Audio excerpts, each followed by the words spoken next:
Assalomu alaykum, to'rdagi barliq roman anglag'uvchi do'stlar. Biz mərhum Abdulhakim Baqi Iltabir akimiz yazgan Uyg'urlarning ma'naviy annesi bo'lgan Rabiya Qadir xonimning hayot qismatlari yozilgan O'limdan qaytgan mahbus degan kitobni o'qishni davomlashtiryapmiz. Oldin qismda biz Rabiya xonimning nikohdan ajrashgandan keyin 6 bolasini o'z olganligi, jafoliq ishlab egilik yaratish jarayonlarini o'qib o'tgan edik. Endi davomini o'qiymiz. İlim ehliga hurmat. Boshqalarning g'imini yeyish Rabiyaning tug'ma xuyi bo'lsa, Uyg'ur oqsoqollarini, o'limonlarini va ziyonlarni hurmatlash uningga dadasidan qolgan meros axloq edi. Rabiya to'xtamay kitob o'qish davomida bir millatning mavjudligini namoyon qilgan shartlar ichida millat qahramonlarining to'kpisiga sal qarashqa bo'lmaydiganligini, bir millatning tarixini yaratishda shu millatning qahramonlarining hal qilg'uch rol o'ynaydiganligini, Afrasiyab, O'g'uzxon, Batur Tangriqut, Atilla, Tumdi Qag'an, Qutlug' Qag'an, Sottiq Bug'ra Qag'an, Pantikin, Said Qag'an, Nuzugum, Iparxon, Sabit Damulla, G'ini Batur degandek Uyg'ur bahodirlarining ayni davrlarda millatning taqdirini o'zgartishda, millatni qulluq asoratdan qutuldirishda alohida zo'r to'hfa qo'shganligini, shunglashqa ularning xalq qalbidan hurmatga sazovor o'rin olganligini cho'nqur tunib yetgan edi. Rabiya pul tepib quli uzargan sari uning quluqimi uzrashqa boshlagan edi. Shu kunlarda u Aqsu bozoriga o'tin sotqili kelgan yiroq yurt kishilaridan Tarimning ichida Taklimakon qumlig'ining chetiga joylashgan dehqonchilik maydonida Zunun Qodir ismli bir yozuvchining oilasi bilan billa surgun qilinib kelganligini angladi. Rabiya kichigidilla Zunun Qodirning G'unjam dramasi va chiniqish hikoyasini o'qib, uning ismini ko'nglidagi hurmatli kishilar qatoriga tizib qo'ygan edi. U Zunun Qodirning Aqsudagi fojialik hayot hikoyasini anglab ichi serilib ketdi. Dörbijinda tug'ilgan Zunun Qodiri kichik cheg'idila G'uljiga kelib o'qib cho'ng bo'ldi. Urumchida o'ttira va texnikum maktablarini o'qib bitirgandan keyin G'uljiga qaytib kelib 1940-yillardan boshlab Uyg'ur uyushmasi qarmog'idagi san'at o'migida ijodiyatchi, rejissor, artist bo'lib ishladi. 1944-yili Sharqiy Turkiston Jumhuriyati qurilganda harbiy muxbir bo'lib, Xitoy tajovuzchi cheriklariga qarshi oldingi safda ishladi. Keyin mustaqil Sharqiy Turkiston Jumhuriyatining Kurash, Ittifoq nomli organ jurnallarida muharrir, bosh muharrir bo'lib ishlagan. 1957-yili Xitoy boshqurishidagi Uyg'ur Avtonom rayonlik adabiyotchilar birlashmasining raisi bo'lgan hamda Xitoy davlatlik yozuvchilar jamiyatining muavin raisi bo'lgan. Shu yili Sharqiy Turkiston Jumhuriyatining kadr ofitserlarini bir-birlab tutib jazolab, o'chini elayotgan Xitoy hukmronlari Zunun Qodirni yerlik millatchi deb qalpoq kiydirib jazolagan. 1962-yili Xitoy hukumatı yana xotirjam bo'lolmay, Zunun Qodirni Sovet ittifoqining chegarasiga aldab opirib, yolg'on delo yasab, uni chet elga qochmoqchi bo'lgan, Sovetga bog'langan unsur deb qo'lga olib, turmaga sulagan. Turmadagi jazo muddati to'shqanda uni yana Uyg'ur ziyolilaridan hamda xalqidan ayritish uchun Yiroq Taklimakondagi Xitoy jinoyatchilari Bingtuan qo'rshab turgan dehqonchilik maydoniga surgun qilib majburiy ishlatgan. Rabiya Zunun Qodirning ushoq bolalari bilan billa nihoyat qiyin kunlarda yashayotganligini anglagandan keyin o'ltira olmay qoldi. U bir kuni saharda tong yo'ribostila eshak harusiga un, may qatorliq narsalarni besib, Zunun Qodirni yo'qlab kelish uchun jangalga qarab yo'lga chiqdi. Rabiya eshak harusida atdigandan kechgacha to'xtamay mingib, hamda yo'l bo'yi so'rab yurib, qorong'u tushay deganda Zunun Qodirning uyini tepib keldi. Atrofi giyoh unmas, poyansiz qaqas cho'l, orqasi döva qumluq. Jut bisib turadigan bir mahallada bir necha o'ylik Uyg'urlarla yashaydi. Zunun Qodirning uyi to'g'risini aytganda gamisi xuddi qum ostida qolgandek vayrona qiyofatda edi. Uyning so'qma tomlari puchulib hatto chuvilib ketgan. O'g'zidagi qumishlar sangilab qolgan. Penjirlarda aynakmi yo'q edi. Robiya yog'ochlari arach bo'lib yerilib ketgan eshikning oldiga kelib, "Sunun aka, mehmon keldi!" deb to'g'ladi. Uy ichidan bir hazog'icha un chiqmadi.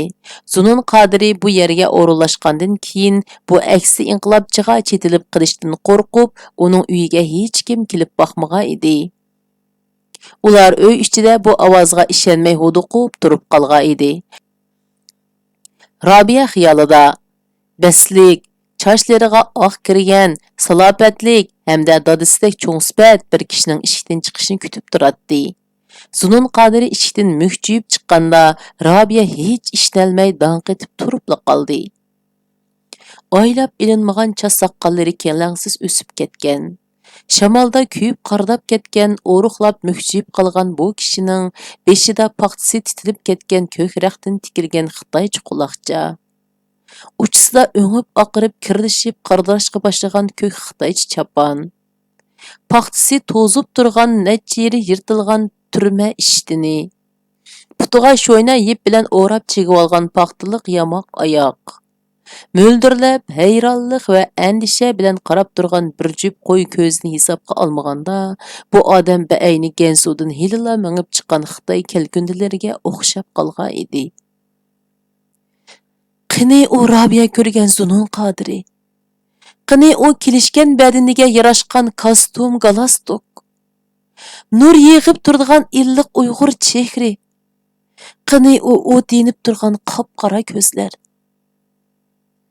Robiya o'zi kitobda rasmini ko'rgan Sunun Qadiri bilan oldiga chiqqan bu kishini silishtirib, hech ikkilanmasdilla ho'ngrab yig'layotdi. "Assalomu alaykum Sunun aka, men Robiya. Sizlarni Oqsudan yo'qlab keldim. To'g'ri Xudoyim, nima qilayotgan bu rahimsiz Xitoylar?" Robiya yig'isini bosolmay o'ksmakda. Odam eskis emas, kiyim eskisi degan haqiqat rost ekanda. Xitoylar bu mashhur Uyg'ur yozuvchining ruhini sundirib yo'q qilish uchun uning uchisidagi kiyimlarini tortib olib, o'zlarining jinoyatchilardan ishib qolgan eski kiyimlarini tashlab bergan. Uydan Zilayxon oji chiqdi. U Sunun Qadirga eslib yig'layotgan Robiyani ko'rib, uning kimligini surishtirmay etilib kelib, quchoqlab ko'rishib tang yig'lab ketdi. Bu kuyimcan ana uchun Robiyaning kimligi muhim emas. Yillar, oylar bir Uyg'ur bilan aman eson ko'rishmagan bichora ana uchun yo'qlab keldim degan bir eg'iz so'z haramga opirman deganda qimmatli ma'no beradi. Shunga u hozirlar kishidek ho'ngrab harg'uch yig'lab oldi. Yig'a inson uchun musibatning belgisidek bilindi.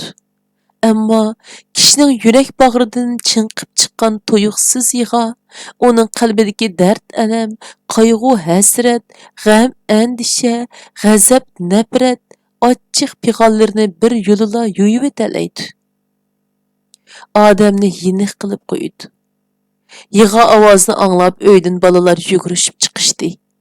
Ular tunishib ahvollashdi. Robiya harvidan un, guruch, may yemakliklarni tushirganida bayram bo'lgandek yayrab ketgan, non to'qash mevalarni ko'rib, talmurib ketgan bolalarning ko'zlaridan ularning qanchalik tez kunda yashayotganligini bilgili bo'ladi. Robiya uyga kirib o'zini tunishtirgandan keyin Zilayxon ocha bilan tunish bo'lib chiqdi. Qandaqlı bo'lmasin, bular Taklimakon cho'liga palangan taqdirdoshlar. Shundaqla Altay, Cho'chak, G'o'ljilarda billa yashaganlar edi. Bu g'ayrib makonda bo'lsa, salom degan odamning o'zi tuqqandan chora yaqin bilinadi. Dunyodan bexabar, Uyg'urdan bexabar qolgan Sunun Qadiri ko'z yoshlari ichida yangi xabarlarni angladi. Dunyoda o'zini unutmagan kishilarning borlig'ini o'ylaganida uni yana yig'a bosadi. Ular kecha modashdi. Zilayxon ojining uyiga mehmon kelganligini anglagan qassob qo'shnisi qorong'u tushganda o'g'irliqcha o'pka hissib kirgizib berdi. Ular kechicha xushal holda o'pka hissib qo'yib, yarim kechida jinchiroqning yo'rug'ida o'ltirishib toza maza qilib yeyishdi. Bichara balalar qop-qora g'idir chinlarni tanglab tilmirib turganida onasi Zilayxon acha o'ksib yig'lab ketdi. U, "Ko'rdingizmi singlim? Go'sht moy, süt qaymoq, hasal sarmoy yeb cho'ng bo'lgan balalarni nima kunlarga qo'ydi bu Xitoylar?" dedi Robiyaga. Әтісі әттегенде вақырған аваздың чүчіп ойғанған Рабия дәрхал орнынан тұрып киімдерін кейді. "Ой, әксі инқилабчы! Чәткі бағланға үнсір! Чапсан бұяқы чек!" Zunun Qadiri bularning şəbisini anlapla kiyimlerin kiyib tayyorlanib turgan ishken. Ovozni anglagan hamon darhol chiqib tayyor bo'ldi. "Nim bo'ldi? Bu saharda uxlamay nim ish qilib yuriydi bular?" deb so'radi Robiya cho'chib turgan Zilayxon ochidan. "Nim bo'lmoqchi? Mecburi emgak ilib mangdi. Bichara Zunun endi kechgacha zaykashikda qumush o'riydi. Tushlarda men bir qitim tomoq opirib beraman. Qorong'i tushganda aroq qaytidi", dedi Zilayxon ocha ufsinib turib. Robiya shu qitim taslikda xo'shishib ketgandan keyin Zunun Qadiri va uning oilasi pat-pat yo'qlab kelib turdi. Ba'zida yo'l usti to'g'ri kelgan dehqonlardan 10 may degandek narsani avatib turdi. Arada bir qitim aksi inqilobchining dardini Robiyami tetib boqdi. U Zunun Qadirini yo'qlab kelgan edi. Dehqonchilik maydonidagi inqilobchilar uyga besib kirib, Zunun Qadirga bir g'oloj egizlikdagi qog'oz qalpoqni kiygizdi. Keyniga oq lattaga aksi inqilobchi degan xitoycha xatni yozib esib qo'ydi. Qo'lga eski dos bilan bir qalpoqni tutqizib, "Men qariyib, men dushman" deb to'litib, sazoy qilishga elib mangdi. Ularning orasida atagachi biri. "To'xtanglar yo'ldoshlar, bu sinipi dushmanning xotinini, mau tuqqanim degan quyruqchisini billa haydab bangayli" deb vaqirdi. Qolganlari birdandila Zilayxon acha bilan Robiyani haydab chiqib, Zunun Qadirning keyniga turg'izib qo'ydi. Hamda ularni toki oqshomgacha yiroq-yiroqlardagi mahallalarga opirib sazoy qildi. Shu yillarda kambag'al, tuvan o'ttira degan shafaatga erishgan bechora dehqonlar mavjushiga agishib inqilob qilamiz deb etiz eriq ishlarini tashlab etib, boshqalarni sazoy qilib o'ynab yurib, yil oxirida daromad degan hisobotda qarzga bo'g'ilib texmo namoratlashib ketdi. Pomishchik, baydehqon va aksi inqilobchi deganlar majburiy ishlab yurib, yanala mehnatning halovatini ancha-muncha bo'lsa ko'rib turdi. Chunki yil oxiridagi hisobotda ularning numur daftarida to'liq numur bo'ladi. Robiya Zunun Qadiri oilasi bilan shundan boshlab urug' tuqqan bo'lib orlashib o'tdi. "Menga botur o'g'lon kerak." Aqsudagi kishilar Robiyaning tijoratdagi yo'liga qiziqdimi, barkatlik quliga qiziqdimi, bankadagi puliga qiziqdimi yoki zilva kelishgan bo'yiga qiziqdimi, ish qilib taraf-tarafdan loyihalar chiqishga boshladi. Robiya har kishidek jasorat bilan belini bog'lab tijoratga, yana kelib sayyorat tijoratga qadam tashlaganida, Uyg'urlardan texi birer novchimu o'z ayoliga bu yo'lda ishdan chiqishga ruxsat qilib boqmagan edi. Ayollar umuman uydan chiqmay bola beqishi, osh tomoq etishi, erini kutishi kerak edi. Robiya bu qafasdan chiqqandan keyin hayot musobisida erkin parvoz qilishga boshladi. U yangi chiqqan eng yarashimli moda kiyimlarni kiyib oladi. Chochlarini o'rmasdilla uzun qo'yib yetadi. Shu kunlarda u nimishqidir uxlash oldida yoki safarga ketib o'qigan romanlaridagi muhabbat fojialarini, oshiqlarning qiziqarli sarguzashtlarini, hatto yodlab olgan lirik so'ygi she'rlarini eslaydigan bo'lib qoldi. "Tova", deydi u ichida o'ziga. "Menmu o'zim so'ygan, yaxshi ko'rgan birarsiga erishmasdan 13 yilni yoshlik bahorimni o'tkazatdim ha. Endi-chu?" To'g'risi, Robiyani so'ygu muhabbat yo'liga to'xtamay kelayotgan talab qo'yg'uvchilar, elchilar boshlab kiryotdi. Kelganlarning birimi uningga yarmaydi. U qaysi shaharga borsa, shu shaharning bo'ytaq novchilari soqol tashab odam qo'yib boqatdi. Hammasining ko'zi uningga tushadi. Ba'zilar texi Robiyaning 6 bolasi bor ekan deb shop burutliq qeri odamlarni loyiq tepib soya qilishatdi. Güzel qizning keyindan g'aybat, kundashlik tugamaydiganligi aniq. Bütün Aqsuning Shayar, Ko'cha, Unsuning qiz cho'qallari ham erlari Robiyaga Gulpari deb ism qo'yib oldi. Robiyaning sodilishgan kishilari hammasi tegidek erlar edi. Ularning xotinlari bo'lsa Robiyadan erini kullab domsishib ketadi. Ba'zilari eri bilan bekordilla urushib ketadi. Hatto biri eriga "Uydagi bor pulning hammasini o'qituvga achchiq beryaptingmi?" deb vaqirab, eri bilan urushib ketgan edi.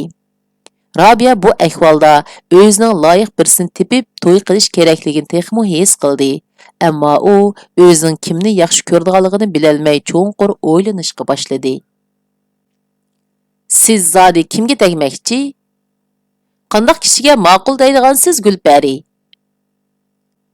Robiya xiyollar orasidan aql izlab, o'zi tegmoqchi bo'lgan yigitning fazilatlarini so'ygu rishtiga bir-birlab tizishga boshladi. Chiroyli, kelishgan, bo'yi mendan egiz bo'lsin, oliy ma'lumotli bo'lsin. Vatan millat g'imida turmaga kirib chiqqan, lekin vijdonini sotmagan bo'lsin. Haqni so'zlaydigan notiq, haqni yozadigan yozg'uchi bo'lsin, xushomat qilmaydigan bo'lsin.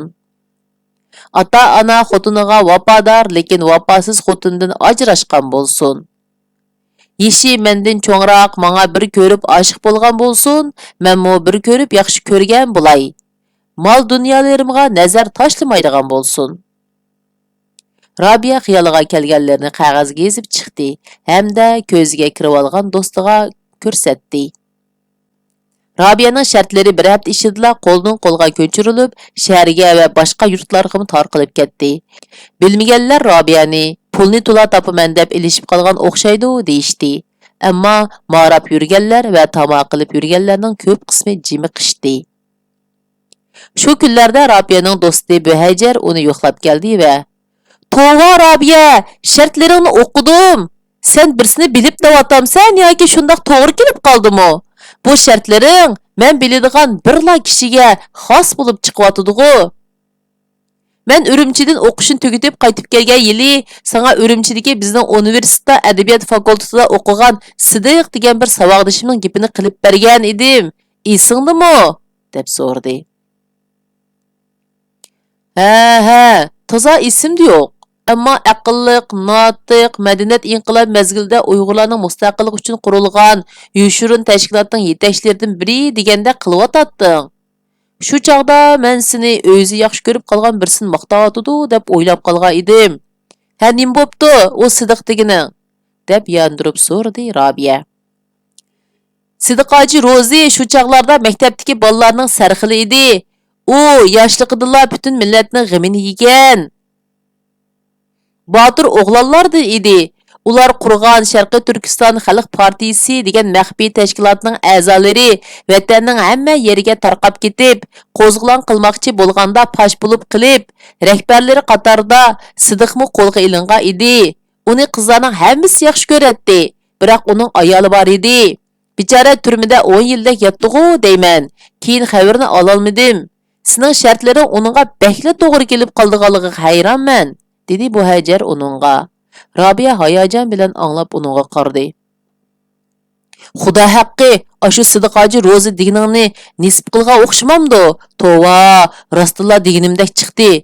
Tova, yuragim o'zichila dupildab ketyapti-da.